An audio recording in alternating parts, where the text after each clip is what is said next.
నల్గొండ జిల్లాలో అయితే మా మునుగోడే నాది. మరి మేమే ట్రాక్టర్లు పెట్టి కాలిపోతే ట్రాన్స్ఫర్ తీసుకుపోతే 3-4 రోజులు పడతాం. మునుగోడు ప్రాంతం మీరు ఎవరికైనా ఫోన్ చేయండి.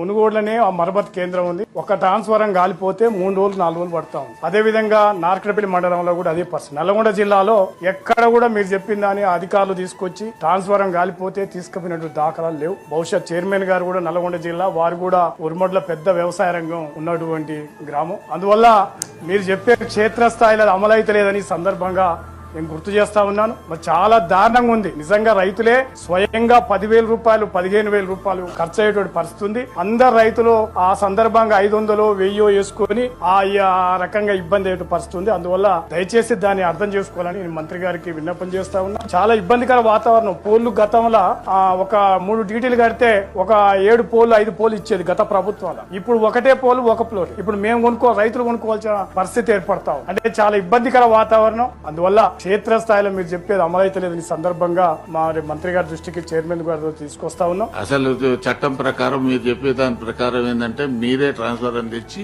దిమ్మ మీద పెట్టి పోవాల్సినటువంటి అవసరం ఉంది. కాలిపోతే కూడా ఫోన్ చేస్తే మీరే వచ్చి ట్రాన్స్ఫర్ తీసుకుపోయి మళ్ళీ ట్రాన్స్ఫర్ పెట్టాలి. కానీ ప్రాక్టికల్ గా ఇవన్నీ ఇంప్లిమెంటేషన్ జరగడం లేదు. ఇది వాస్తవం. నేనే ప్రతిసారి ఊరికి పోయినప్పుడల్లా వచ్చినప్పుడల్లా నేను ఎస్సీకి ఫోన్ చేసి అయ్యా వీళ్ళకు బండి పెట్టండి